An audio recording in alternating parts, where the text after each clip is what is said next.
From an economic recession, countries can be bailed out. But a recession of values is more important than the economic recession. Bailing out from a recession of values is not as easy. So we must be very concerned about the values with which we live on. Welcome once again to News Analysis. News Analysis, a weekly magazine on current affairs. To begin with, the main points in a nutshell. Greece bailout, Eurozone ministers set new conditions. Syria crisis, Obama condemns onslaught on arms. China's exports and imports dip, raising growth concerns. Unexpected loss for Tata Steel. Chennai schoolboy stabs teacher to death. Myanmar protest leader Gambira taken away. And now the news in detail. Greece bailout, Eurozone ministers set new conditions. The chairman of a meeting of Eurozone finance ministers says fresh conditions will be attached to a 130 billion euro, that means $170 billion, bailout for Greece. Jean-Claude Juncker said the Greek parliament would now have to pass a package of cuts and reforms on Sunday. In addition to Greek politicians will have to find an extra 325 million euros in savings for 2012. Greek unions had already called a 48-hour strike beginning on Friday in opposition to the measures. Mr. Juncker, the Prime Minister of Luxembourg, also said Greek political leaders would have to give strong political assurances that they will continue to implement reforms after a general election due in April. Despite the important progress achieved over the last days, we do not yet have all necessary elements on the table to take decisions today, he said, referring to a plan agreed by Greece's fragile ruling coalition after days of talks. All these measures are important to ensure a smooth implementation of the program also after upcoming general elections. The Greek government's latest austerity proposals have already prompted protests by unions. These three elements, those I mentioned, need to be in place before we can take decisions, Mr. Juncker added. He further welcomed assurances provided by Greek government that all the necessary elements will be put in place in the coming days, Reuters reports. The conditions would need to be fulfilled before Eurozone finance ministers reconvene on Wednesday, he said. Toughening mood, Eurozone countries were also seriously considering creating a new separate account for Greece, which would block a portion of state revenues to guarantee the repayment of bailout loans, European Union Economic Affairs Commissioner Olli Rehn said. The Franco-German proposal, one possibility for reinforcing surveillance and effectively implementing the program, he said. Press reporters in Brussels says that given the worsening state of the Greek economy, there is serious concern among European ministers that the overall plan for Greece involving the new bailout as well as an agreement for private banks to write off substantial chunk of Greek debt still doesn't do enough to put the country on a sustainable economic path. Greece is trying to negotiate the bailout from European Union and International Monetary Fund, IMF. Syria crisis, Obama condemns onslaught on homes. President Barack Obama has described the Syrian army's mortar and rocket attacks in the city of Homs as outrageous bloodshed. One activist next said 110 people were killed in Homs on Thursday as the government continued a push aimed at crushing rebel forces. Hundreds have been reported killed in the offensive over the past week. Germany has meanwhile welcomed the possibility of return of the Arab League mission to the country.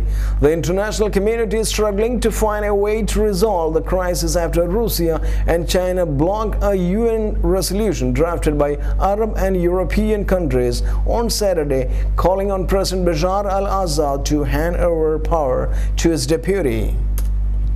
European Union Foreign Affairs Chief Catherine Ashton called on Russia to recognize the reality of the situation on the ground.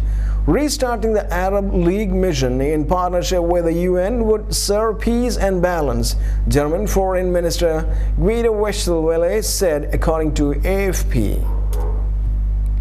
The mission would be a clear sign by the international community to the Assad's regime, as would be appointment of a UN Special Representative, he added. UN Secretary General Ban Ki-moon had earlier said his counterpart at the Arab League, Nabal al-Arabi, had proposed sending a mission to Syria with UN help. Mr. Ban condemned the appalling brutality on the military operation in Homs. Meanwhile, the U.S. State Department said the efforts were continuing to put together the Friends of Syria group of countries.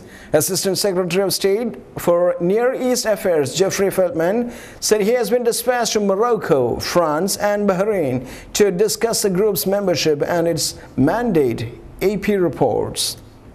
Hospitals overwhelmed Homs, Syria's third-largest city, and has been leading focus of unrest in the 11-month uprising against President Bashar al-Assad's rule.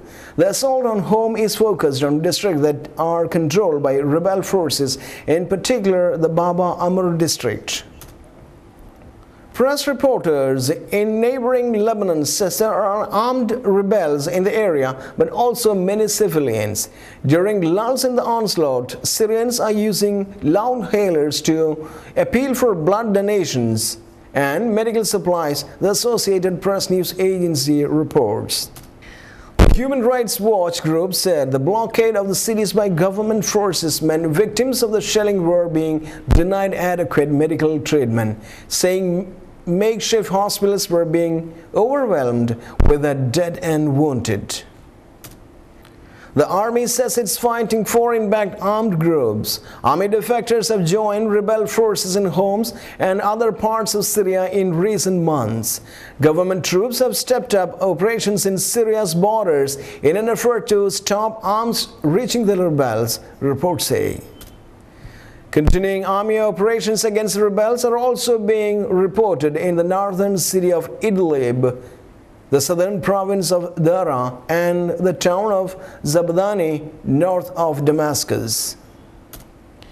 Local coordination committees, a network of anti-government activists monitoring the violence, say a total of 137 people were killed around the country on Thursday, including 110 in Homs. Syria restricts access to foreign media and casualty figures cannot be independently verified. China's exports and imports dip, raising growth concerns.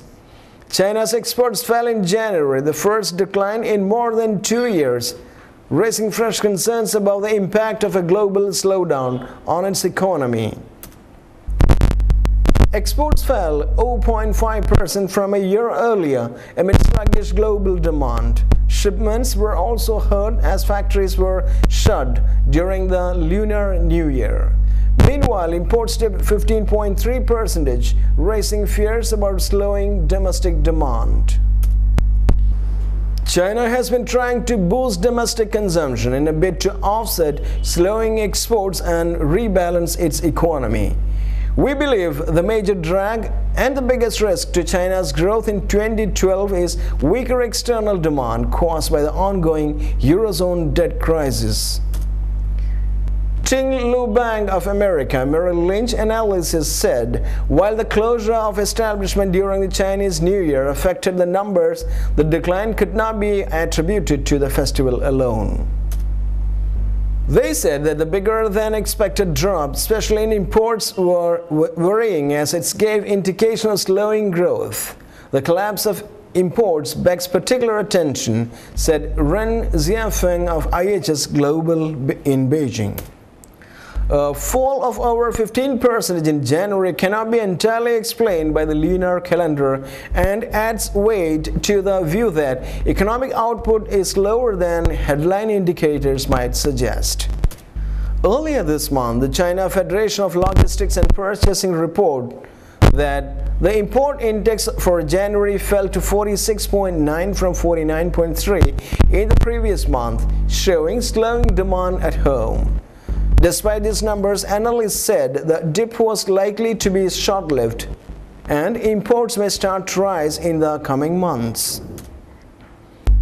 Biggest risk in the export sector has been the key to China's economic growth in the past few years, as global firms have turned to Beijing to take advantage of its low-cost manufacturing.